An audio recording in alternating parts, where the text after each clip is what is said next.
que hay estas semanas, Dios mediante, ya hasta a mitad de la semana que viene, ya vamos a estar en YouTube en 2 millones de suscriptores, o sea, gente que ya está suscripta. Ahora creo que hay 1.981.000, algo así, pero vamos a tener 2 millones de suscriptores y yo lo veo como almas, porque cada suscripción es un dispositivo y cada dispositivo hay detrás una familia. Entonces son 4 o 5 millones.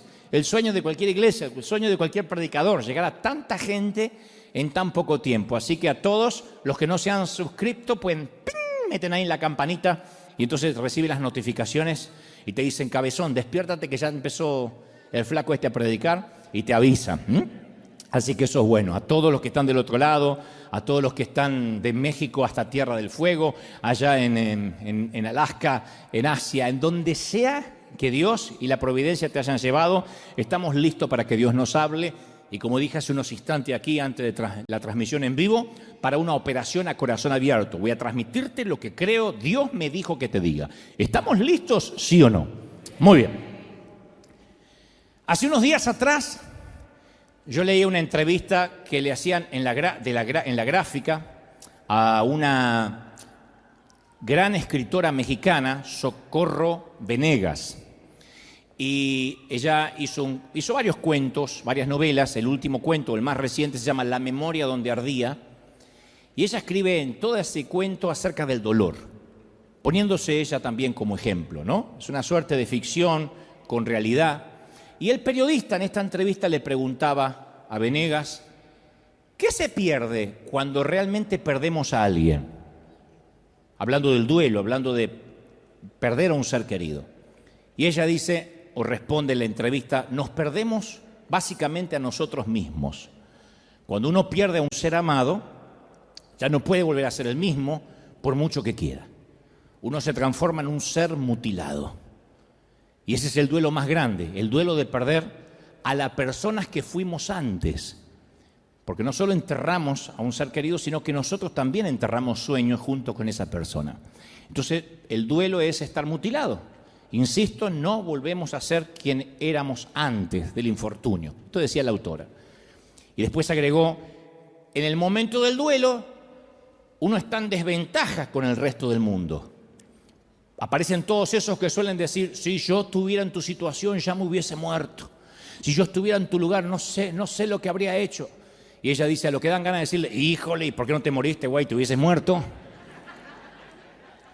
Pero todos parece que quieren solidarizarse, pero no lo pueden hacer. Y esa entrevista me hizo pensar acerca de la vasta serie de pérdidas que acumulamos en el trayecto de toda una vida y que de algún modo, como dice la autora Socorro Venegas, van mutilando nuestro alma.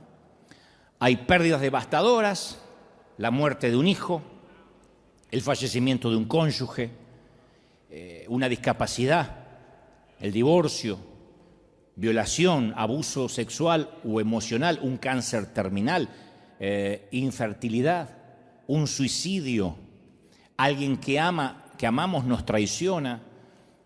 Otras pérdidas parecen más insignificantes, pero que también duelen. Parecen insignificantes para el resto, pero a nosotros nos duelen. Reprimidas o negadas, se apiñan en nuestras almas como rocas pesadas que nos oprimen, no nos dejan respirar, que nos asfixian, nos quitan el oxígeno. Nuestra piel comienza a arrugarse y envejecer, nos mudamos y nuestras amistades de siempre desaparecen, de a poco nos vamos desconectando, nuestros hijos se van creciendo y cada vez se hacen menos dependientes de nosotros y parece que ya no nos necesitan, y nosotros como padres necesitamos ser necesitados. En una mudanza perdemos algunas viejas y amadas fotografías que ya no podemos recuperar y de las cuales no teníamos copia. Un auto atropella a una mascota fiel. Son pérdidas más insignificantes, pero duelen. Otras son más difíciles de clasificar porque están más ocultas. Un bebé que nace muerto, un embarazo fallido, un aborto. Y la cuestión no es calcular si es una pérdida gradual, si es súbita, si es una tragedia, algo que esperábamos o no, si transita lo público, si transita lo privado. La pérdida es la norma de la vida. perder cosas o perder gente es la regla, no es la excepción. Y sé que nuestras historias y nuestros temperamentos son diferentes. Aquí nomás somos un pueblo cosmopolita, una plétora de temperamentos, de caracteres, y que cada uno responde al dolor de manera distinta. No todos respondemos igual. Pero lo que no podemos es ignorarlo, ni el dolor nuestro ni el ajeno. Respondemos de manera diferente, pero no lo podemos ignorar. Durante muchos años en nuestras iglesias, las iglesias en general, minimizamos las pérdidas. Y esto nos llevó a una absoluta sensación de superficialidad, a una profunda falta de compasión, de empatía. Es como que se nos metió en el subconsciente colectivo de que llorar una pérdida, estar en duelo, es tener poca fe. Entonces nuestra cultura cristiana minimiza la tragedia, minimiza las pérdidas. Como que nuestra capacidad para la empatía con el dolor está casi perdida. Nos cuesta entender que alguien está sufriendo mucho tiempo, porque todavía está atravesando el duelo o el dolor. Y cuando nuestra vida experimenta una pérdida, nos enojamos con Dios. Es tanto la cultura de la superficialidad, que no queremos que nada nos duela, que cuando algo nos duele, lo tratamos como que fuese una invasión alienígena, como que es algo procedente del espacio exterior, que esto no estaba en los planes ni de Dios, ni siquiera del diablo. El diablo no puede ser tan malo para que me pase esto. Es como que nos sorprende en sobremanera que algo nos tenga que doler. Entonces lo ignoramos. Queremos ser indiferentes ante las pérdidas, ante los dolores, ante los duelos. Y yo me pregunto, si tanto ignoramos el dolor, ¿por qué hay tanta gente depresiva, aún en la iglesia? ¿Por qué aún en las congregaciones hay una explosión de drogas prescritas para el insomnio, para la ansiedad, como nunca antes en otra generación? Nos cansamos de oír en consejería pastoral la cantidad de gente que se empastilla para dormir, porque de otra manera no puede conciliar el sueño. No estoy minimizando el dolor, digo, ¿por qué? Si lo ignoramos, hay tanta gente que depende de psicofármacos para poder tener un poquito de paz. Jesús definió el proceso del crecimiento en la vida con estas palabras, y lo dijo de manera literal, al punto, como siempre él hablaba de manera que no quede en duda. Dijo, si el grano de trigo, Juan 12:24, perdón. Si el grano de trigo no cae en la tierra y muere, queda solo. Pero si muere, lleva fruto, lleva mucho fruto. Si no muere, queda solo. Si muere, lleva mucho fruto. Si el grano se guarda en una cajita, sigue siendo grano, estéril. Tengo un grano, sí, pero no se reproduce.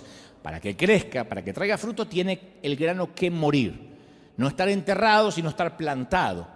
Entonces Jesús, todo el tiempo que habla, caracteriza la vida cristiana como una muerte. Hay que morir. Toda la palabra y todo lo que el Señor hablaba es, tienes que morir para poder resucitar, tienes que pasar por la cruz. Y la iglesia tenemos una posición única, me parece a mí, no sé cómo decirlo, un privilegio, una providencia, para acompañar a la gente en las coyunturas críticas de sus vidas, en esos momentos donde se siente morir o literalmente muere a algo. Estoy hablando de muerte de seres amados, enfermedades serias. La iglesia debemos entender los divorcios, los traslados geográficos, con todo lo que significa dejar atrás el mundo conocido para aventurarnos de nuevo a algo que no teníamos ni idea ni en mente, una cultura distinta, un idioma diferente en este caso.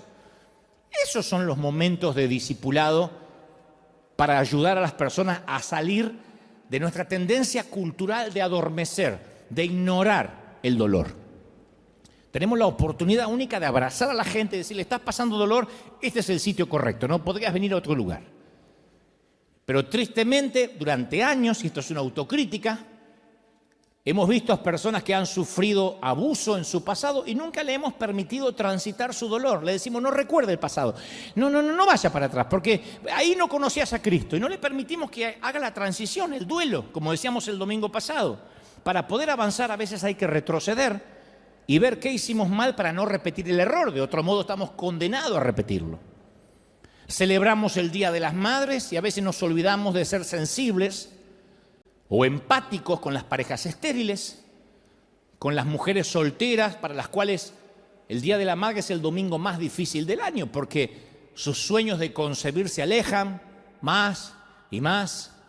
Pero nosotros nos olvidamos de esas mujeres y decimos, es el Día de las Madres. No digo que con esto no lo vamos a celebrar, digo que nos olvidamos de la empatía de las mujeres que en un día normal y tradicional están sufriendo. La gente pierde un hijo y nosotros lo exhortamos que rápido vuelvan a su vida normal como les sea posible. Perder un hijo, que no tiene nombre, que es un dolor que presumo no se va nunca. Citamos Filipenses 4:4, le decimos regocijaos en el Señor siempre. Una persona nos cuenta que está atravesando un dolor, un divorcio, una separación, una traición, y le recitamos Romanos 8:28, y le decimos, y sabemos que los que aman a Dios, todas las cosas le ayudan a bien. Sí, yo lo sé, pero estoy atravesando un dolor, nos confiesa. Y a veces no le dejamos que atraviese su luto, que haga el proceso de ese valle de sombras por la pérdida de sus sueños.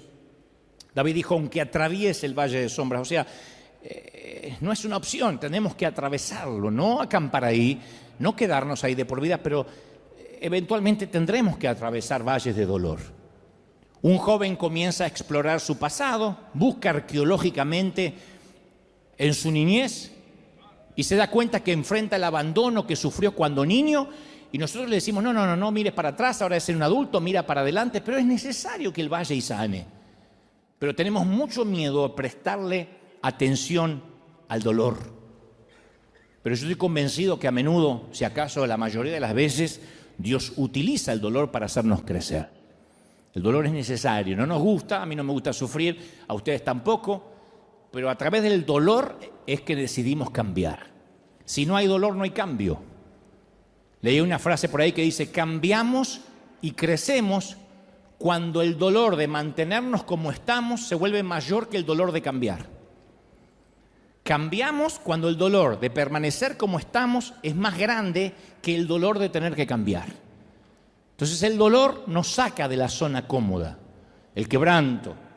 Por eso es necesario el duelo, por eso es necesario respetar los que están sufriendo, aunque estemos en la iglesia, porque es el proceso psicológico y la respuesta emocional ante la experiencia de una pérdida. Y uno tiene que tener una teología sobre eso. Es decir, acá hay mucha gente que ha perdido cosas, que ha perdido seres amados, que han tenido que atravesar o están atravesando un luto, que es el proceso, nada menos, de adaptarse a una nueva normalidad de vida, a una silla vacía, a una cuna que no tiene a un niño dentro, a una casa silenciosa, a una pérdida de empleo, a una nueva normalidad física, andar con muletas, a estar confinado en una silla de ruedas, a un cambio de una posición cómoda financiera a una que es más paupérrima.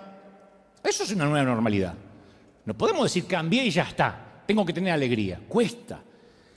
Dicen que hay 5 etapas durante un duelo, los psicólogos. Primero la negación, el enojo, la negociación, la depresión y finalmente la aceptación.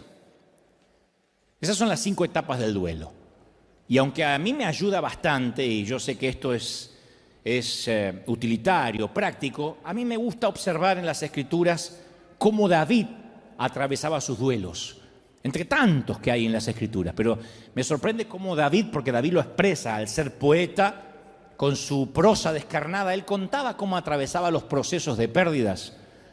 Me encanta su respuesta al dolor, la respuesta del rey David a la pérdida. Cuando David se entera de la muerte de Saúl y Jonatán, él canta, compone una canción, una endecha, que es una canción de lamentación, y entonces le pide a todo el pueblo en su discurso como rey, dice, hijas de Israel, llorad por Saúl. En 2 de Samuel 1:24. Le pide a las mujeres de Israel que lloren por Saúl. David está ansioso porque otros se le unan al llanto, que derramen lágrimas de dolor por la enorme pérdida que ahora está enfrentando la nación de Israel. Es como que reconoce que se perdió una etapa preciosa, que se ha ido y que no va a retornar. No dice, menos mal que se murió Saúl, ahora yo soy rey. No, él dice, vamos a llorar. Y en 2 de Samuel 1:18, David también ordena que en su endecha, o sea, su canción de lamento, se les enseñe a los miles de hombres de Judá. Él dice que el llorar no sea un patrimonio solo de las mujeres. David, a pesar de ser un guerrero, era un tierno. Él dice que no lloren solo las mujeres, también los hombres deben llorar. Quiero que la aprendan, que la memoricen y que la repitan, este lamento por Saúl y Jonathan. Y yo pregunto, ¿cuándo fue la última vez que cantamos en la iglesia un lamento como ese en el servicio de adoración a Dios? De hecho, ¿quién recuerda la última vez que se te enseñó la importancia de afligirse por una pérdida e integrarla a la adoración a Dios? Hoy vengo a adorar y vengo a llorar que estoy deshecho. ¿Cuándo fue la última vez que alguien te dijo, bueno, si tienes ganas de llorar, llora, mijo? Llore como macho hombre. Que se te caigan los mocos entre los bigotes, así, llora. Generalmente te dicen, no, confiese victoria, no le dé lugar al diablo. Entonces, ¿por qué David obliga a la gente a prestarle atención al dolor? ¿Por qué quiere que ellos expresen su dolor, insisto, por las muertes de Saúl, el ex rey, y Jonathan, su hijo? ¿No hay acaso mucho trabajo para hacer ahora que viene una transición a una nueva gestión de gobierno, que él tiene que tomar el trono? ¿No tiene otras directivas financieras, económicas para dar? Sí, seguramente sí, viene la transición gubernamental, pero David entiende lo indispensable que es el dolor para la madurez espiritual. Está bien que a veces no estés bien. Está bien. Está bien que a veces duela. David sabe lo importante que es cuando dedicamos tiempo a lamentar nuestras pérdidas antes de seguir adelante, no quedarte ahí. Pero hay un tiempo que necesitamos decir, yo necesito una pausa. Si yo no lloro, si yo no reveo mi vida, no sé si voy a poder seguir.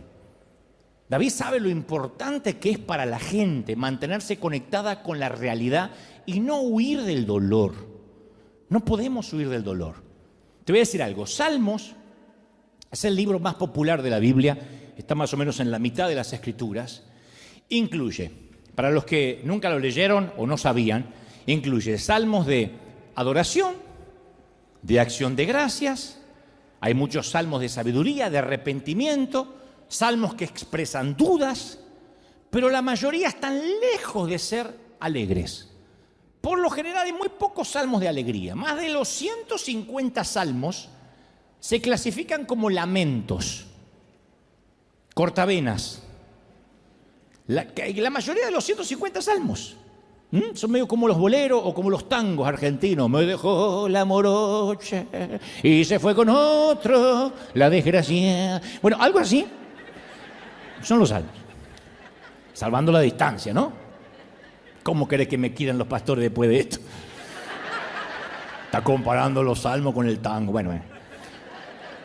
David escribió la mayoría de los salmos según la tradición. Y los lamentos prestan atención a la realidad, a esta vida que a veces se pone dura, a la vida que a veces se pone difícil y a veces hasta brutal y nos deja en la lona y parece que nos quitó el oxígeno. O sea, estos salmos toman nota de la aparente ausencia de Dios que sentimos. No digo que Dios está ausente, lo que nosotros sentimos como tal. Los salmos advierten cuando las circunstancias parecieran que nos hacen creer que Dios ni siquiera es bueno, que nos abandonó. Esas situaciones que dicen, no me digas que Dios me está amando y cuidando porque yo no lo siento así ahora. Salmos que claman consuelo, que claman compasión.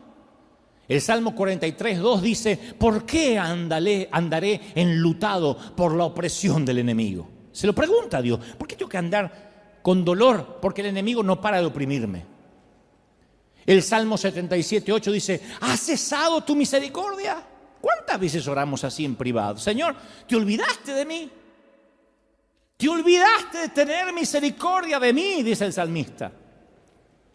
Salmo 42:3 dice, fueron mis lágrimas mi pan de día y de noche.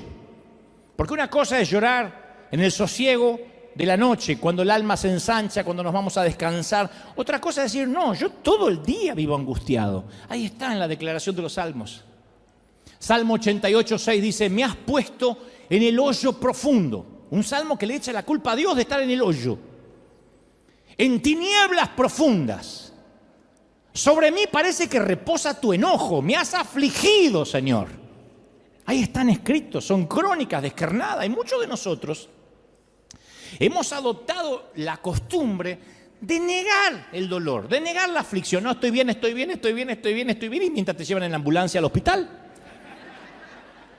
Quizá la manera más popular de no prestar atención a nuestro dolor y a nuestras pérdidas sean los mecanismos que tienen que ver con la adicción. Cuando tratamos de llenarnos de algo para no pensar en lo que nos duele. La gente utiliza el trabajo, la televisión, el alcohol, salir de compras, de parranda, los negocios, las aventuras sexuales, todo con el fin de mitigar el dolor, de no pensar. Por eso es que comienza el alcohólico a tomar, para no pensar. Conocí un borracho que decía, ¿y por qué tomas? Para olvidar. ¿Para olvidar qué? Para olvidar que soy un borracho. ¿Y qué usamos los cristianos? Para olvidar el dolor. El servir a Dios, incansablemente. El ser un 24/7 servidor de Dios. Usamos el servir a Dios para no tener que enfrentar el dolor. Entonces las actividades cristianas, el estar toda la semana metido en la iglesia y sirviendo, se vuelven dañinas cuando las utilizamos sin darnos cuenta para escapar del dolor, para no enfrentar el dolor. Es una adicción más santa, si se quiere, más religiosa, pero adicción al fin. Porque tenemos la presión de mostrar una imagen madura, espiritual. Eso nos persigue a la mayoría, demostrar que todo está bien. Y olvidamos que ninguno de nosotros es perfecto, que todos sufrimos. Generalmente los predicadores no suelen contar sus infortunios, sus tristezas, sus depresiones, pero porque la mayoría finge. Y no porque son hipócritas necesariamente, sino porque piensan que si se muestran auténticos eso va a socavar la autoridad. Piensan que si se muestran débiles, el que está escuchando va a decir, si este está débil, ¿qué me queda para mí? Me suicido. ¿Piensan eso? Yo creo que no. Yo creo que nos hace bien saber que no somos perfectos. ¿Cuántos de nosotros quisiéramos, por ejemplo, no me digan amén, pero por la carita voy a saber que me dicen amén, ¿cuántos de nosotros quisiéramos borrar ciertos acontecimientos de nuestra historia pasada para no deshonrar el nombre de Dios? ¿Cuántos quisiéramos decir, ay, eso si lo pudiera borrar, no quiero que me lo recuerden? David no lo hizo. Como rey, podía haber hecho borrar cualquier registro de su fracaso moral, pero usó su poder para asegurarse que en los libros de historia todas las generaciones futuras leyeran de que él había fracasado. De hecho, David escribió una canción sobre el fracaso. Ahí está el Salmo 51 cuando dice, canción que compuso David después que pecó con Betsabé y se arrepintió. O sea, le puso el título para que quede claro. No es como esos compositores que cantan, no sabes si le canta a la luna, al amigo, a la novia o al tío. No, acá está clarito. Y compuso una canción de quebranto para que se cantara en los servicios de culto de Israel y se publicara también en los manuales de culto, que son los salmos. Lo puso en el cancionero, el día que fracasé. Otro de los grandes hombres, Pablo, escribe, deja escrito, le dice a las iglesias de las cuales él pastoreaba, le dice acerca de los ruegos que él tiene personales, acerca de los cuales Dios no le respondió respecto a un aguijón de la carne, que todos presumen que era una debilidad. Algunos dicen, no, era corto de vista. No le está hablando porque en otras ocasiones él amplía más y dice, mi carne hace todo lo contrario a lo que mi espíritu desea. Él habla de una debilidad que quiere que Dios le quite. Y después le agradece a Dios por esas debilidades, porque le recuerda a los lectores que esa debilidad lo mantiene humilde y que se perfecciona a Dios en su debilidad. Abre el corazón. ¿Cuántos cristianos conoces hoy en día que harían esto? o de manera pública. Les voy a contar mi debilidad.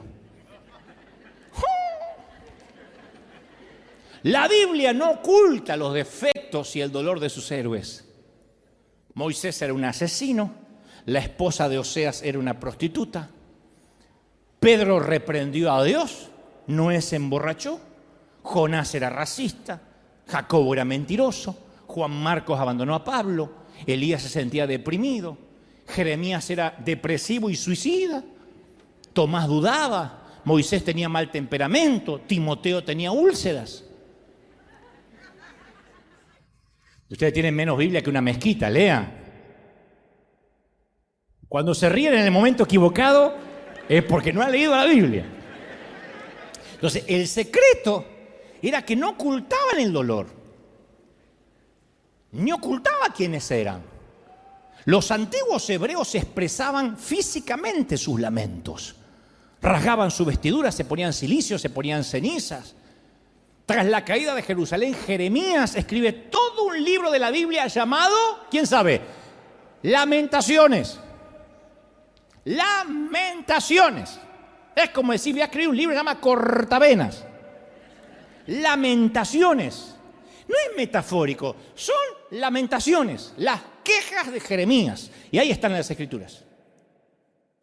Imagina a Jesús, según Isaías 53:3, varón de dolores, en las siguientes situaciones.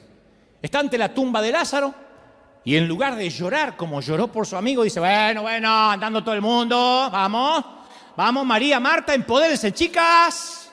Power, empodérense. Chicas, chiques, chicos, imagínense. Yo me ocupo de esto, vamos, Lázaro, vamos a sacar la bendita al pibe. No, yo no.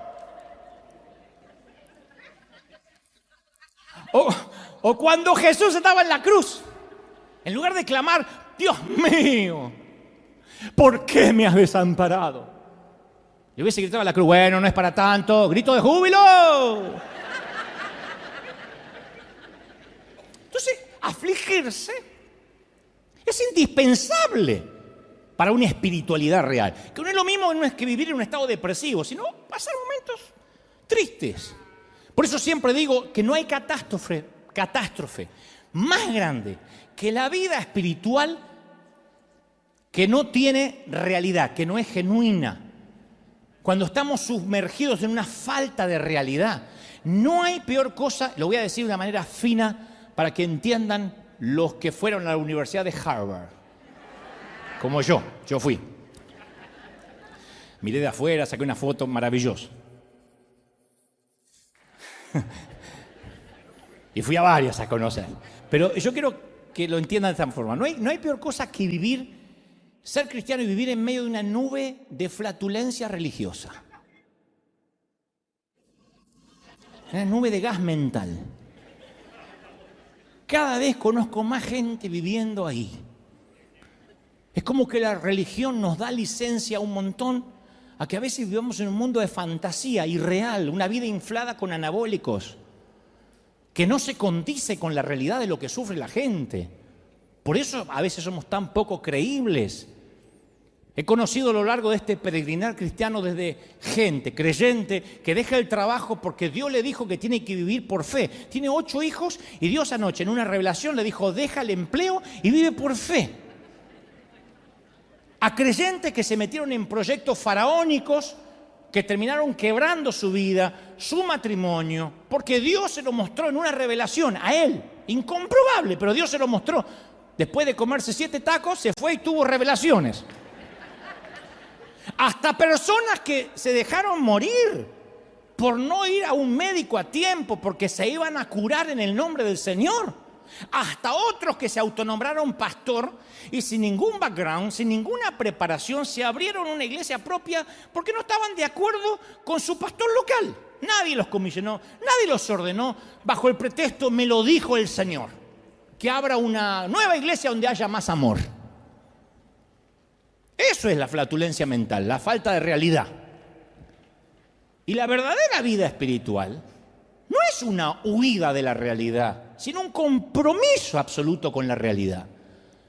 Por eso no tenemos que eludir nuestras heridas, buscar atajos espirituales, Porque el dolor es un gran maestro. El pasar por estas situaciones difíciles nos enseñan cómo vamos a aconsejar a otras parejas, a otros padres, a otros abuelos, si nunca hemos sido pareja, padres ni abuelos, si nunca hemos sabido lo que se siente tener un hijo. ¿Puede alguien que nunca fue mamá aconsejar cómo ser mamá a una que sí parió? No. ¿Podemos entender lo que vive un enfermo terminal de cáncer si nunca tuvimos más que un resfrío? A veces el dolor nos conduce por situaciones difíciles, pero termina enseñándonos, haciéndonos docentes para poder tener empatía con los que sufren. Job lo perdió todo en un solo día. El profeta en un solo día pierde todo: familia, riquezas, salud. Y muchos de nosotros experimentamos pérdidas, pero bueno, a lo largo de toda una vida, ¿no? No en un solo día. Pero sí perdemos cosas. ¿Perdemos nuestra juventud? Bueno, ustedes, no yo tanto, pero ustedes están perdiendo la juventud. No hay forma de detener el proceso del envejecimiento. Ni con cirugías plásticas, ni con cosméticos, ni con una buena dieta, ni con ejercicios diarios. El proceso del envejecimiento, la ley de entropía, no se detiene. ¿Quién no ha perdido sus sueños? El sueño de una carrera que quería seguir, un matrimonio, los hijos que esperaba. Y también experimentamos pérdida cada vez que emigramos a un nuevo país. Así te vayas a un mejor país. Así salgas de Venezuela, de Buenos Aires, de México y te vayas a Suiza. Hay pérdida de lo conocido, de los seres queridos. La mayoría de nosotros experimentamos una pérdida catastrófica en uno o en varios momentos de la vida. Cuando un miembro de la familia muere repentinamente, un infarto o un ACV, cambió radicalmente la historia de tu apellido. Cuando nuestro cónyuge tiene una aventura con otra persona. Cuando nos encontramos solos después de un divorcio doloroso. Cuando nos diagnostican un cáncer. Cuando nos despiden después de 20 años en la misma empresa, en la misma compañía. De un trabajo estable. Cuando nuestro hijo nace con una discapacidad seria y sabemos desde que es chiquitito que posiblemente nunca se va a casar, nunca conducirá un automóvil, nunca tendrá autonomía. Y lo sabemos desde que tiene 5, 6, 7 años, que ese niño va a vivir con nosotros y que algún día nos vamos a morir y ese chiquito va a quedar, o ese hombre con mente pequeña, mente de niño, va a quedar a merced de quienes quieran soportarlo, porque solo un padre lo puede amar así. Solo una mamá lo puede amar así. Infertilidad, aborto, amistades rotas, pérdida de la memoria. Nos sentimos traicionados por una tradición de la iglesia, por algo que creíamos y que ahora tenemos una revelación y decimos, ¿cómo perdí tanto tiempo siendo religioso? Nos sentimos traicionados por un pastor, incluso a veces por Dios mismo. Perdemos nuestras ilusiones acerca de esta nueva familia en Jesús, que es la iglesia. Y decimos, ay, me encanta River, hasta huele bien, qué lindo. Y después, ¿cuánto tiempo tardamos en darnos cuenta de que no es la iglesia perfecta? Ni hay gente perfecta como lo esperábamos. Y nos desilusionamos. De hecho, cierta gente aquí nos desilusiona. Y Job supo de esas pérdidas, de esas desilusiones. Job era el Elon Musk, el Jeff Bezos, el Bill Gates de la época. La Biblia dice que tenía 7,000 ovejas. Nos abruma la riqueza que tenía. 7,000 ovejas. Tenía 3,000 camellos, que eso era carísimo. 3,000 camellos. 500 yuntas de bueyes, 500 asnos. Una gran plantilla de empleados. Hoy habríamos visto su rostro siempre en la portada de Forbes, todos los años, porque era el hombre más rico del mundo. Entre sus activos había una flota del Rolls Royce, Bugattis, Lexus, 2 Tesla para ir a la feria, aviones privados, yates impresionantes, negocios prósperos, patrimonios inmobiliarios en expansión. Y Job 1:3 dice que entre todos los habitantes del Oriente era el personaje de mayor renombre, era uno de los más influyentes, era un hombre también piadoso. temía a Dios, dice las Escrituras, y vivía apartado del mal. De repente, todas las fuerzas del cielo y de la tierra se pusieron en contra de Job y Job se vio en medio de una pelea cósmica. Para hacer la historia corta, el enemigo va, habla con Dios, le dice, quiero que le quites la cobertura para que yo lo aflija y vamos a ver si este tipo, sin tanto dinero, sin aparecer en Forbes, sin el yate, te sigue adorando. Y Dios dice, vale. Y el pobre tipo estaba abajo, mirando cómo jugaban al tenis arriba. Cayeron rayos, un tornado desató su furia. El hombre más rico de sus tiempos había quedado en la ruina. Sus 10 hijos murieron en un desastre natural. 10 funerales. Enterrar a un hijo es doloroso. 10. Job no pecó, no culpó a Dios, lo adoró. Respondió de una manera increíble, lo adoró. Después su cuerpo se cubrió de ampollas dolorosas. Dice la palabra, desde la planta de los pies hasta la coronilla tenía ampollas, peor que la viruela del mono. Las úlceras se le infestaron de gusanos. O sea, no tenía ni la asepsia mínima. Le entró una fiebre muy alta, con unos escalofríos atroces. El insomnio, el delirio, el ahogo llenaron sus días, no podía respirar. Aquella horrible enfermedad le consumió el cuerpo. Job no le quedó otra opción que mudarse fuera de las murallas de la ciudad, al basurero del lugar, al refugio de los marginados. Se sentó solo, aislado, sufriendo su solitario destino. Y por último, su matrimonio se vino abajo. Uno ve a la esposa de Job y dice, qué mujer desalmada, que no lo apoyó. Pero después de 10 funerales, de una mamá que entierra 10 hijos y un esposo seriamente enfermo, ya tuvo suficiente, pobre mujer. Por eso va y le reprocha y dice, ¿todavía mantienes firme tu integridad? ¿Todavía hay algo de lo cual adorar a Dios? Maldice a tu Dios y muérete. Son palabras duras, pero solo aquellos que han experimentado el dolor intenso sabe que uno dice palabras tan atroces y hostiles como esa en momentos de dolor. Y lo que hace más desconcertante la historia es la naturaleza inmerecida de su sufrimiento. Porque no había conexión entre ese tamaño dolor y un pecado oculto o expuesto. Era injusto. ¿Por qué el amor de Dios le hace esto a Job?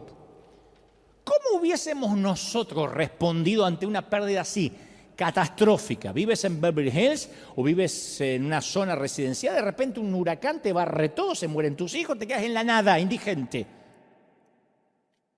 ¿Cómo hubiésemos respondido? Yo digo siempre, el sufrimiento es difícil, duro, pero también diferente para cada uno. Lo dije hace un ratito. Cada familia y cada cultura afronta el dolor de manera distinta. Yo pienso que nuestra cultura es determinante en la manera de afrontar el dolor, ya seamos norteamericanos, latinos, chinos, árabes, afroamericanos, judíos de Europa del Este o caucásicos. Pero todos nosotros afrontamos de manera distinta el dolor. En un extremo del espectro están los anglosajones, los gringos, los huesos colorados, que siempre que hacen un funeral o tienen dolor, ellos tienen unas emociones, parece como sin alboroto y sin desorden. Parece que de chiquitito le dicen, si algún día tenés un infortunio, no pierdas la calma. Yo he ido a los primeros funerales en mi vida, gringos, son muy pragmáticos. La mayoría, siempre hay excepciones a la regla, ¿no? Pero la mayoría no sabe si estás en un memorial o en la entrega de los Oscars. ¿Vieron los memoriales o los funerales gringos? Son así. Pasa el hijo del difunto totalmente estoico, el chiquito tiene 11 años y pasa así, como para una graduación, vestido impecable como un gato de rico, todo así. Y dice, oh, papá era realmente genial. Oh, ¿sabes? Me enseñó a jugar baloncesto y me hacía las mejores malteadas. Y está el viejo ahí en el cajón, pero ni lo mira. En el extremo opuesto estamos los latinos. ¡Ah! Que nos pasamos toda la noche llorando frente al ataúd. Y es más, hay peores. En lugares como Italia y Grecia, las mujeres llevan ropa negra por el resto de su vida, las griegas y las italianas. Ropa negra por el resto de su vida después de la muerte de su esposo. Capaz que tienen 3 maridos más, pero con ropa negra.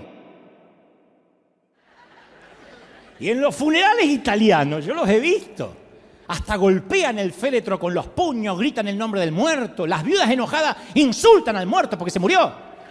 ¡Imbéciles! ¡Ma calzone! Percesi morto, percesi morto! Mi hai lasciato vedova, pianto! Percesi morto! Y todo el mundo se enteró. Saltan dentro de la tumba cuando bajan el ataúd, se tiran arriba, lo tienen que sacar. Torna indietro, Enzo Giuseppe, torna indietro, torna. Que dice, retorna, vuelve de la vida. ¿Lo que va a volver? Enzo se quiso mandar a mudar hace años y ahora tiene la oportunidad. Torna indietro, Giuseppe, Enzo. Y nuestra cultura cristiana, ¿cómo es? Tratamos de evitar el dolor. Pensamos, no, esto que me pasa no es de Dios, debe estar relacionado con mis pecados. Lo mejor es que me mantenga un tiempo lejos de la iglesia hasta que me recupere. Fíjate vos qué locura, qué ironía, qué contrasentido. La gente abandona la iglesia porque se siente mal para ir a la iglesia. Es como decir, estoy demasiado enfermo como para ir al hospital. Esperás que me recupere y ahí veo al médico para no decepcionarlo. ¡Una locura! ¿Y cuál es el corazón del cristianismo? Nos dice que el camino a la vida es a través de la muerte, como el grano de trigo, y la resurrección. Ahora, yo sé que es más fácil predicarlo que vivirlo, yo lo sé.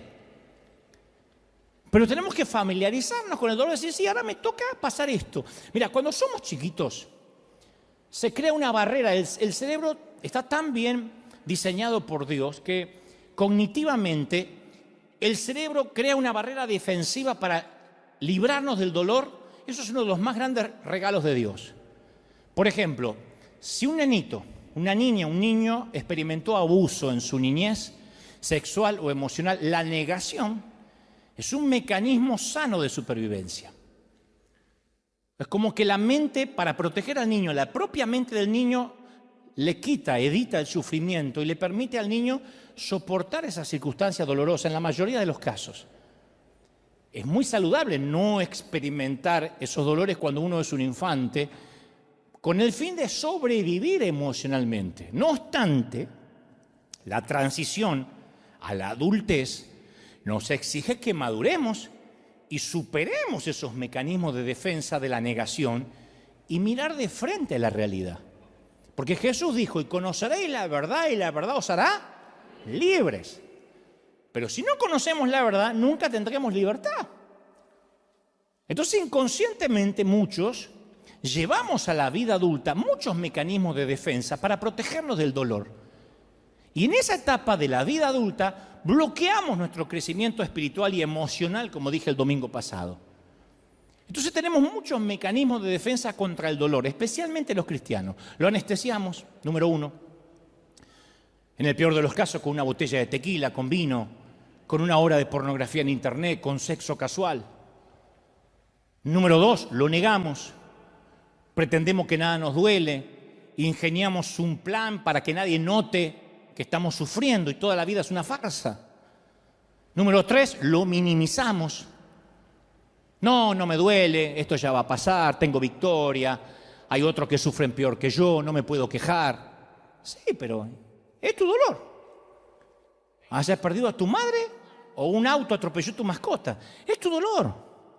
Número 4, lo enterramos. Escondemos el dolor debajo de un calendario de actividades, nos ponemos a servir a Dios sin descanso. Porque mientras más ocupados estamos, menos tiempo tenemos para pensar en lo que estruja nuestro corazón. Número 5, nos autocastigamos, nos flagelamos, nos azotamos, no con látigos, pero usamos reglas, listas de cosas para hacer, ritos que acatar, penitencias dolorosas, disfrazadas de sana doctrina. Todo para que duela menos lo que realmente tenemos que sanar. ¿Qué sentido tiene que una mujer se ponga una mantilla en la cabeza, nunca se corte el cabello, mida la falda para que jamás se le vea la rodilla y tenga un alma pútrida de dolor? ¿De verdad Dios va a ver el envase, lo de afuera? 6, evitamos mencionar el dolor, nunca lo sacamos a colación. No le digas a la familia, mucho menos que se entere el pastor. Y mantenemos todo muy superficial. Cruzamos los dedos para que el monstruo del dolor se mantenga en el fondo del lago, en lo profundo. Número 7, desviamos el dolor. Atacamos a nuestros hijos con explosiones de carácter. Nos desquitamos con nuestro cónyuge. Le gritamos a los empleados, a otro conductor, al chinito, que todos los chinos manejan bien, no sé por qué hay que gritarle. Número 8, neutralizamos el dolor. Decidimos que nunca jamás nos volverán a lastimar. Entonces creamos la foto de la familia perfecta, somos cristianos perfectos, vivimos para las redes sociales. Hay un montón de gente que vive para las redes sociales, que en vez de disfrutar en un restaurante, con la persona que tienen enfrente en la mesa, están pensando en sacarse la foto para que lo vea otro. Van a la playa y en lugar de disfrutar la playa están pensando, uy, cuando lo vean, acá, cuando lo vean, ¿y qué pusieron? Y después ya no está más en la playa. Está viendo qué pusieron los gansos que no fueron a la playa. Y armamos una vida superficial para mantenerlos al control. Matrimonios que se llevan como perro y gato, pero se sacan muchas fotos para dar un falso testimonio de algo que no existe. Eso es para evitar el dolor, la confrontación. Y Job nos presenta una manera brillante de cómo debemos salir del dolor en la familia de Jesús, sin importar la cultura, el temperamento o el género. En primer lugar, él le presta atención al dolor, al igual que David. Lloren, hijas de Jerusalén, por Saúl y Jonathan. Bueno, Job es igual, le presta atención. No lo ignora, no lo minimiza. Por eso digo, tenemos poca teología en la congregación para el enojo, la tristeza, para el duelo, para la depresión. Nos preguntan, ¿cómo estás? En victoria, aleluya, en victoria. ¿Quién va al médico y te dice, ¿por qué vino? No sé, porque estoy perfecto, aleluya. ¿Quién va? ¿Por qué ocultar las hemorroides? Y sufrirlas en silencio. ¿Qué hace Job? No reprime nada. Grita su dolor. Maldice el día que nació. Está ahí en las Escrituras. Parece que fueran versículos de menor categoría. Y a veces los censuramos, pero no nos corresponde a nosotros censurar lo que no nos conviene.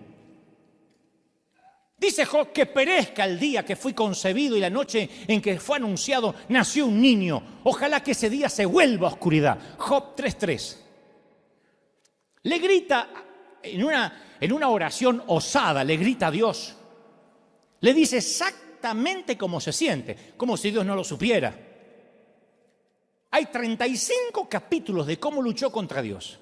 Dudó, lloró, volvió a dudar, lloró, gritó. Se preguntó dónde estaba Dios y por qué le sucedía todo eso. No evitó el horror de la situación, lo enfrentó, dijo, este dolor me está pasando. Número 1, decir, a mí me está pasando un dolor. Por eso vengo a River, porque estoy en un dolor. Por eso estoy escuchando el servicio por streaming, porque estoy con dolor. No está mal, no es pecado. Si no, el Señor nos hubiese llamado varón de dolores, según Isaías. En segundo lugar, transita el duelo del dolor, lo transita. Aunque atraviese el valle de sombra y de muerte, no temeré mal alguno, dijo David. Job lo atraviesa. Yo no sé ustedes, pero yo detesto esperar en el tránsito. Detesto. Un argentino detesta más que cualquier otra cultura esperar. Los argentinos no deberíamos esperar. Detesto esperar para subir un avión. Yo soy de eso de que cuando aterriza el avión, viaje adelante o viaje atrás, ya se paran así y quedamos como pollos todos así, con la maleta. Estuvimos 8 horas sentados y ahora estamos como pollos así, esperando que abra. Dice, abriremos la puerta dentro de 3 horas y media. No importa, yo me quedo 3 horas y media así. Detesto esperar en la sala del dentista. Detesto ir a emergencia y que me hagan llenar una planilla. Mi mayor reto, por más de 50 años que he seguido a Cristo, ha sido creerle cuando tengo que transitar el limbo de la espera. Yo prefiero el control, como todos ustedes, por más que me miren con esa cara de santo devoto de Santa Clara de Asís. Yo sé que les cuesta esperar. Entiendo por qué Abraham, después de esperar 11 años, la promesa de que tendría un hijo, toma el asunto en sus manos y engendra un bebé de manera natural. Lo entiendo. Los ismaeles abundan en nuestras iglesias y en nuestra vida personal. Los atajos. Por eso uno de los mandatos más radicales del Señor es guarda silencio ante el Señor. Guarda silencio y espera espera en Él con paciencia. Salmo 37:7. Guarda silencio, cierra el pico, cierra la jeta, dice una versión Dante habla hoy, y espera. Obedecer requiere humildad. Job pasa un periodo de duelo donde los allegados lo dejan. Porque la teología de la gente que lo rodeaba a Job, como a veces la teología de quienes nos rodean, no tiene suficiente Dios en la ecuación para atravesar esa etapa, ayudarnos a atravesar la etapa del dolor. Todos quieren venir a resolvernos el problema y a darnos consejo, cuando uno no quiere escuchar consejo, uno quiere un abrazo. Job tuvo que batallar con sus 3 amigos religiosos que estaban convencidos de que él estaba sufriendo por pecado. Job, estás cosechando lo que sembraste, le dicen al lado de la cama. Necesitas arrepentirte. El otro religioso dice, algo habrás hecho. Estás sufriendo por tu pecado. Estos 3 amigos representan el legalismo de la iglesia. Y esta no era la verdad. Estaba sufriendo a pesar de que era inocente. Y sus amigos, como muchos creyentes hoy, se creían que eran Dios y se ponían en lugar de Dios y dice, esto dice Dios. Entonces Job tenía 2 luchas por delante. Con sus amigos que dicen, esto dice Jehová, y encima todo lo que le estaba pasando. Viste que esa gente siempre que cree saber por qué está pasando lo que está pasando, siempre aparecen. Esos babosos, esos están distribuidos estratégicamente para que te encuentres de 2 a 3 por día. Uno dice, hoy los voy a esquivar, te vas a encontrar mínimo 3. Están distribuidos de manera estratégica. En sus intentos de explicar lo que Dios está haciendo, te torturan. ¿Te pasó de sentirte peor después de haber hablado con gente que en teoría vino a alentarte? Te quiero dar una palabra de aliento. El Señor me dice que aunque toques las puertas de la muerte, porque este cáncer va a empeorar,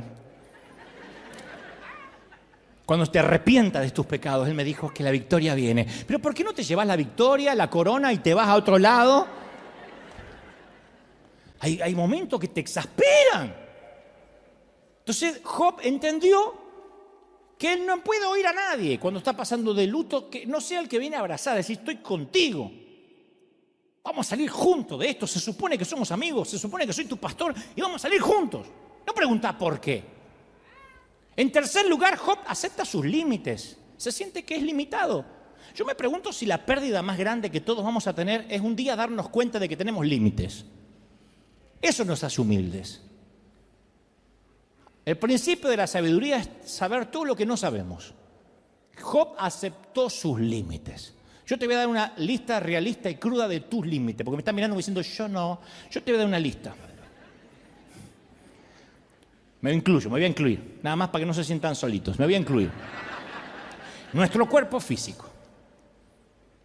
Nuestro cuerpo se está muriendo. Todos nuestros cuerpos se están muriendo. Todos estamos más cerca de la tumba que del útero. Todos, ninguno va al revés. Ninguno va en reversa. Todos nos estamos muriendo y algún día regresaremos al polvo. Todos tenemos que comer, beber y dormir para vivir un día más.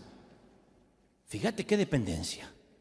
¿Quién dice, yo me puedo acostumbrar a no comer? El día que te acostumbras a no comer, te morís. Pero todos tenemos que comer, beber y dormir. Ni siquiera todos los cirujanos plásticos del mundo pueden detener tu proceso de envejecimiento.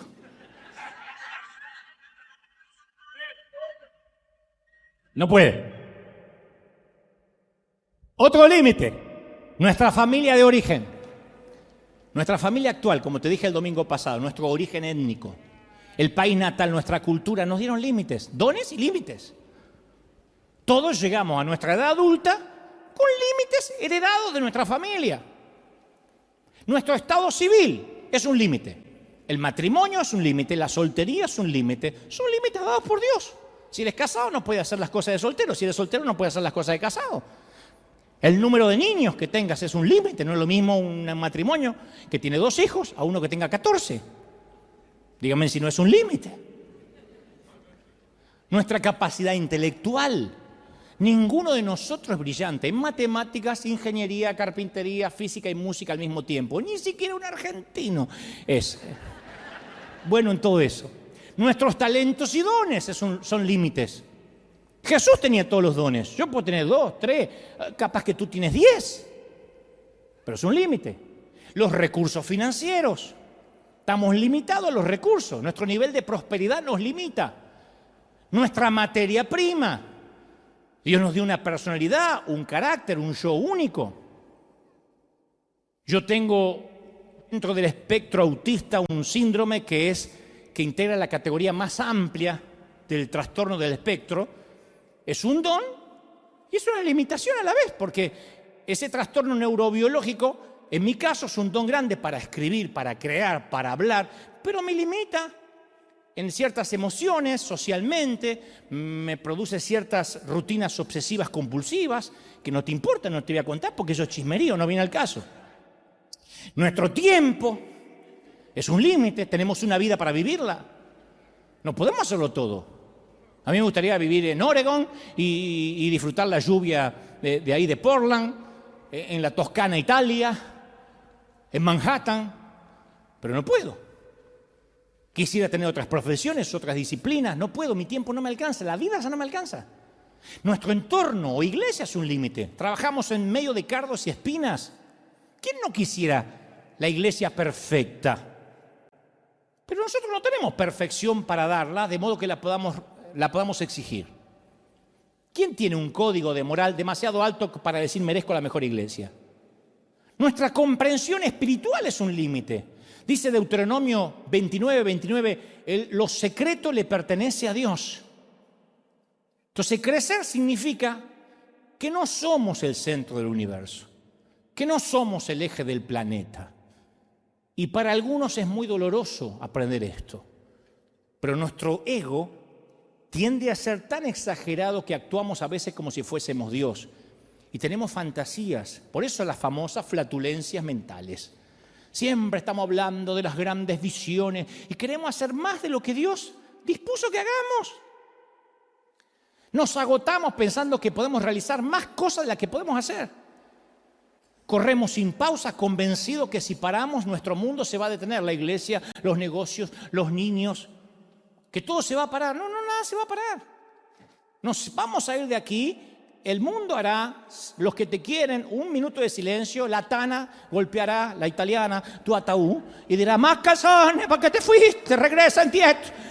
Los gringos dirán, se fue, menos mal. Pero te fuiste. Entonces a veces tenemos que bajarnos de nuestro trono para unirnos al resto de la humanidad. Es una obligación, eso es crecer. Una parte de nosotros odia esos límites. Y esto es en parte la razón por la cual sentir dolor es un requisito para alcanzar la madurez espiritual, porque los límites nos hacen pensar, wow, qué dependiente soy de Dios. ¿Viste lo que uno siente cuando se enferma? Cuando nos agarró COVID, que uno dice, no, yo más o menos la pasé, pero hay algunos que no se podían mover de la cama. Es un espanto esa sensación donde ayer estabas bien y de repente el dolor es en todo el cuerpo, te ahogas. Ahí uno dice, qué limitado soy. Yo tenía planes para las vacaciones, para ir a tal lado. Esa es la lección de Job. Porque él no solo fue transformado espiritualmente, sino que cuando entendió que el dolor era un maestro, dice que el Señor lo hizo prosperar de nuevo. Y le dio 2 veces más de lo que tenía. Y el Señor bendijo los últimos años de Job más que los primeros. Su riqueza se duplicó. Dios le dio 10 hijos nuevamente y vivió por muchos años. Pero eso lo recibió cuando supo que el dolor era su maestro. Cuando dijo, estoy limitado, dependo de Dios. Él es mi gracia, Él es mi favor. Su poder se perfecciona en mi debilidad. Alguien tiene que decir amén. Mira, mucha atención a esto. El mensaje central de Cristo es que el sufrimiento y la muerte traen resurrección y transformación. Pero recién viene la resurrección cuando algo muere. Ahí nace lo nuevo. Cuando nace lo nuevo nos volvemos compasivos como nuestro Padre. Si pasaste por una enfermedad, por un problema familiar, recién ahí entiendes al pobre, a la viuda, al huérfano, al marginado, al herido. Por primera vez los comprendemos y no los juzgamos.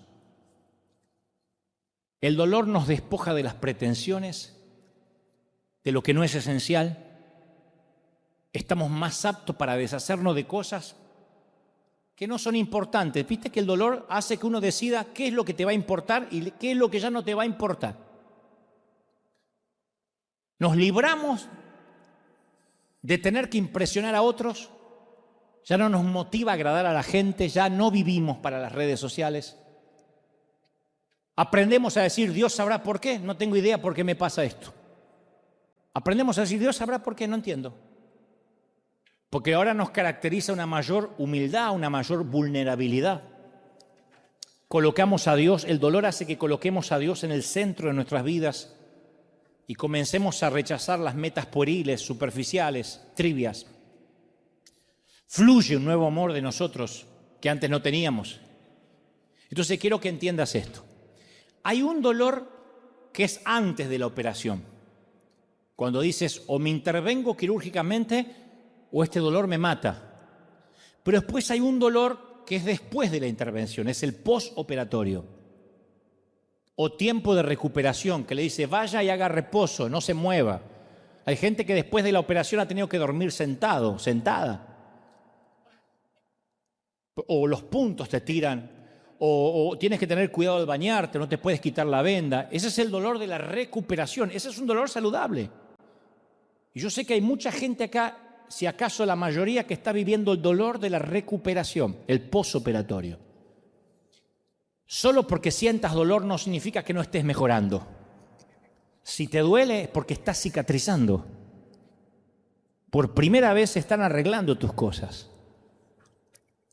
El otro dolor es el que no tenías que seguir teniendo. Este es el dolor de cuando Dios metió la mano. Hoy te vas a ir de acá con dolor, porque estuve trabajando, dice el Espíritu Santo en tu corazón.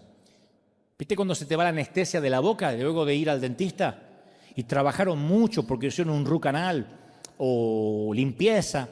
Se te va la anestesia y te empieza a doler. Y lo lógico, si estuvieron metiendo la mano ahí durante 1 hora y media.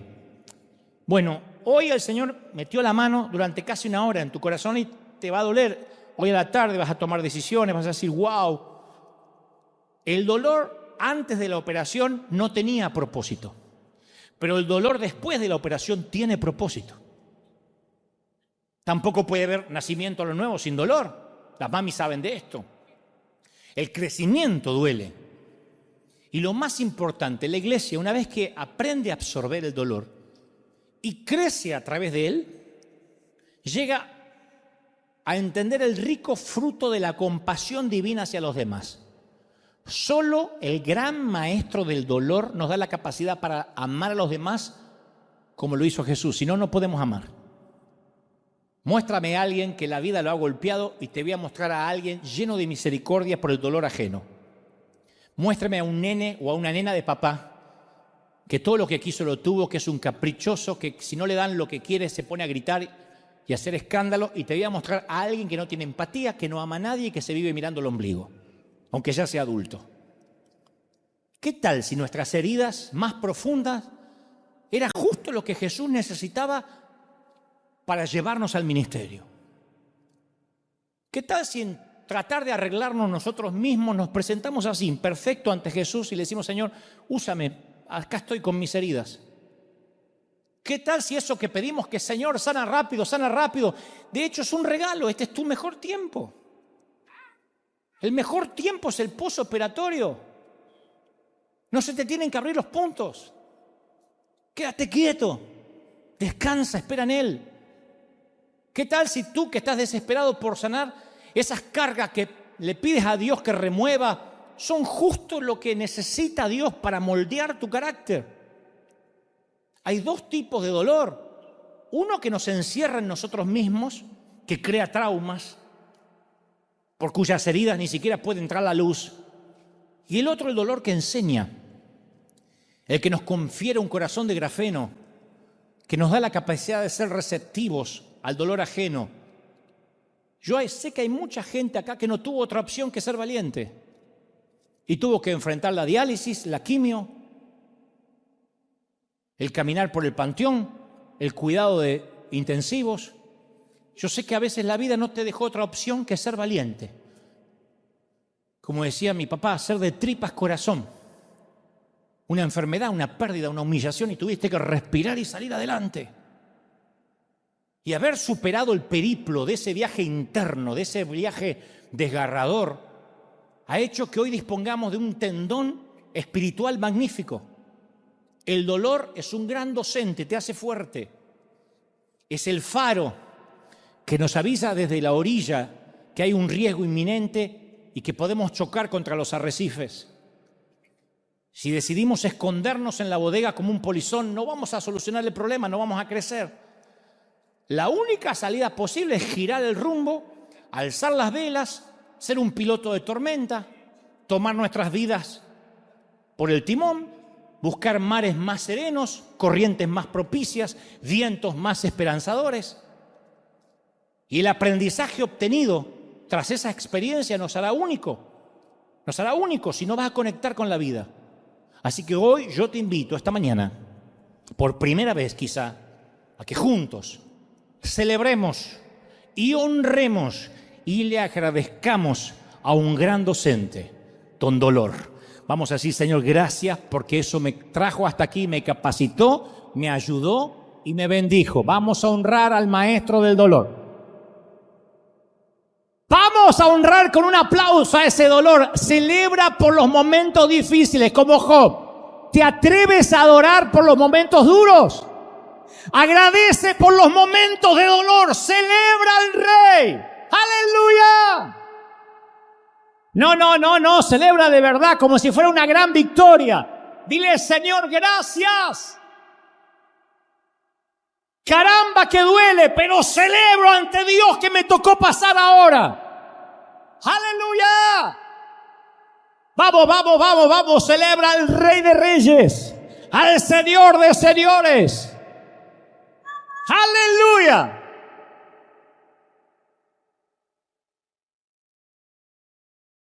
Esta semana escuché un secreto que te lo voy a regalar, una perla más antes de que te vayas. La escuché de un gran predicador.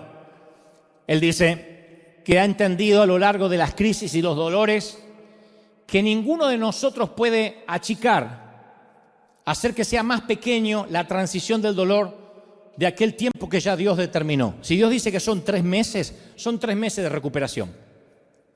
Si te operas los intestinos o te hacen un vaciado, lo que sea, son 4 o 5 meses de postoperatorio. Nadie puede achicar el tiempo que Dios dispone en el proceso. Lo que podemos es alargarlo. Levantarte a hacer ejercicios, moverte de la cama si te dijeron que no.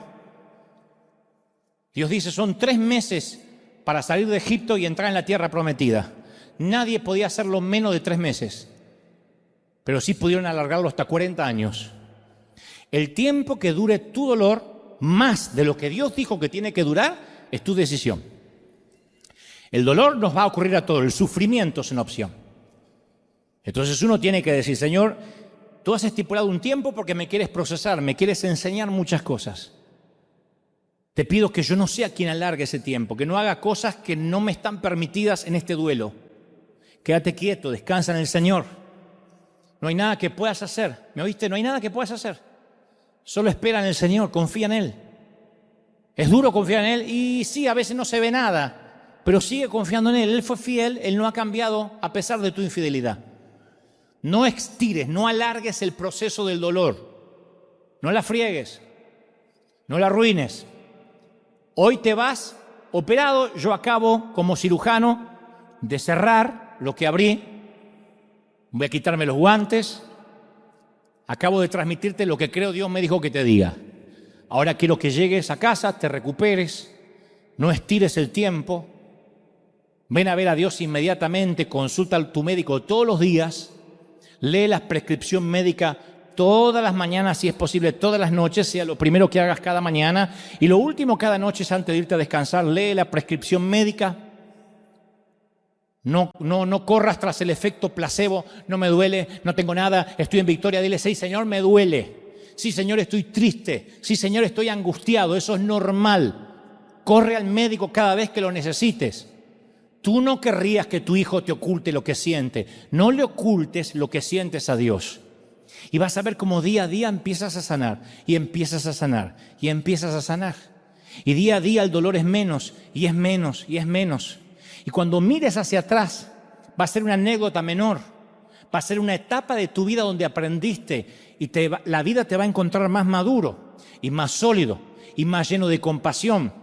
Y antes de criticar a una pareja que se lleva mal, antes de criticar a alguien por una mala elección sexual, antes de señalar al que se viste diferente, el dolor te habrá hecho pasar por la humillación y sabrás entender a los que piensan distinto, a los que viven diferentes realidades. El corazón se te va a llenar de misericordia, porque solo un soldado que estuvo en la guerra y está herido y tiene cicatrices sabe lo que es asistir a otro herido. Los demás son religiosos, son museos de santos, son muñecos de cera religiosos, cáscaras vacías con sonrisas pintadas. Pero en River somos gente que sufre, que ha sufrido y vamos a por los perdidos. Vamos a por los heridos. Alguien tiene que decir amén. ¿Cómo te ama el Señor? ¡Aleluya! ¿Cómo te ama el Señor? Vamos a por los perdidos. Vamos a por los heridos, por la gente rota. ¡Aleluya! Vamos, vamos, vamos, vamos, celebra el Rey de Reyes. El Rey está en casa hoy. Uy, di conmigo fuerte, para que toda la gente de los continentes repitan, di conmigo: Señor Jesús, entra en mi corazón, perdona mis pecados. Esta oración es impresionante, ¿eh? Dile: anota mi nombre en el libro de la vida. Hazme una nueva criatura. Ayúdame, Señor. Ahora levanta las manos, quiero orar por todo. Y tú también ora. Vamos a orar por los que están en casa. Vamos a orar por los que están necesitando salir del trance, por los que están en duelo. Hay aquí familias que literalmente están atravesando duelos. El domingo pasado oré por una querida hija de nuestra congregación, que su hijo fue asesinado hace días atrás. Y entonces ella decía: tengo tanto dolor. Y yo le decía: no puedo hacer más nada que abrazarte, mija.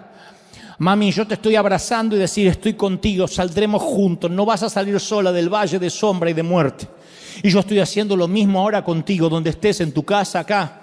Te abrazo para que salgas de este duelo. Los que están atravesando el duelo de cosas rotas, de cosas perdidas, de sueños fallidos. Para aquellos que van a enterrar junto con su separación recuerdos.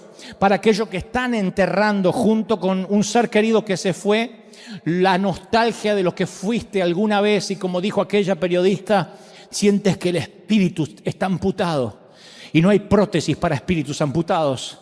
No hay prótesis. Lo que hay es cicatrización. Y dile al Señor: yo quiero atravesar el duelo contigo, no me sueltes. Yo te aseguro que estás en un ambiente controlado. Te sientes solo, pero estás en un ámbito controlado. Es una suerte de vivero donde estás. Tú crees que estás en medio de una isla, en la isla Galápagos, pero como las pequeñas tortugas a las que le ponen un pequeño fuentón, así es como te mira Dios. No estás en una isla, estás en un ámbito controlado. Hay decenas de ángeles que a un chasquido de dedos del Señor correrán a tu ayuda. No habrá más carga, no habrá más dolor del que podrás soportar. Dios sabe de qué estás hecho y sabe cómo te está forjando. Y Él te ha deshecho y te ha hecho muchas veces como el alfarero. Pero deja que el Señor te procese. No pelees más, no des más cosas contra el aguijón. Deja que Dios procese tu carácter en medio del dolor. Vamos, llora si quieres llorar. Llora como macho hombre. Llora como una dama mujer. Y dile: Señor, atravieso el valle sabiendo que voy a salir del otro lado. Dale gracias a Dios porque Él, como buen médico, no te dejará salir de la crisis hasta tanto cicatrices. Él no quitará las vendas hasta que sepas que puedes tener una vida normal. Mientras tanto, mientras que estés atado metafóricamente a esa muleta, a esa silla de ruedas, a esa cama, estás controlado. ¿Has oído aquella frase? El enfermo está bajo control, está asistido todo el tiempo, tiene oxígeno, tiene suero. Bueno, eso es lo que está ocurriendo con tu vida. El Señor te ha puesto en cuidados intensivos. Y tú crees que te ha abandonado, pero Él dice: yo te puse en cuidados intensivos. 24 horas te estoy asistiendo. Yo no te voy a dejar solo. No vas a pasar a la habitación común todavía. Porque te quiero controlar. Porque tengo planes y proyectos para ti muy grandes, dice el Señor. Y para eso tu carácter tiene que procesarse, para eso tu temperamento tiene que pasar por el crisol. El oro tiene que quedar debajo y la impureza tiene que subir para que yo la quite. Y esa ira oculta en ti, ese dolor oculto en ti, esa lujuria oculta en ti, ha de subir a la superficie. No te asustes, yo te estoy refinando, dice el Señor. Yo te estoy procesando, dice el Señor. Vamos, levanta las manos y comienza a adorar al Señor por eso. Dale gracias por el gran maestro del dolor. Dale gracias por la docencia que Él está ejerciendo en tu vida, en tu familia, en tus cosas. Me dice el Señor, yo no te dejo salir de mi clínica hasta que no haya hecho contigo lo que dije que iba a hacer. Te voy a bendecir, voy a abrir puertas, voy a darte los sueños que tienes, pero antes tendrás una dosis de realidad. No te asustes, yo estoy al control, dice el Señor. Haz de cuenta que es una montaña rusa donde los niños pueden ir con tranquilidad. Es un riesgo controlado. Y lo que estás viviendo está bajo control. Cree, dice el Señor. Yo te bendigo, yo te proceso, yo te enseño, dice el Padre. Señor, he transmitido a tu pueblo lo que creo me has dicho que diga. Lo voy a enviar a casa ahora a recuperación. Pero sé que el proceso ha de terminar en algunos, ha de continuar en otros y ha de comenzar también en unos pocos. Sé que este proceso es para bien, porque pensamientos de bienestar tienes para nosotros y no de mal, porque se te ha placido amarnos y adoptarnos. Enséñanos. Gracias, Señor, por enseñarnos. Gracias porque duele. Gracias por los momentos difíciles. Ahora declaramos, Señor Jesús, que nada regulará nuestra adoración, ni nuestra alegría, ni nuestro gozo. Y aunque lloremos de dolor, sabremos que tú estás al control. Dios es soberano. Dios sigue estando en el trono, River. Dios no nos deja y nos bendice. Bendigo tu vida, mi amigo. Bendigo tu vida, hija. Amén. Amén y amén. Gloria a Jesús. Alguien tiene que aplaudir más que eso. Celebra al Rey. Di conmigo, Señor Jesús. Fuerte. Señor Jesús, recibo esta palabra en el cuerpo, en la mente, en el alma, en el espíritu. Amén y amén. Gloria a Jesús. Chao, gente maravillosa. Chao, hasta el domingo que viene. Chao, la gente del mundo. Chao, chao.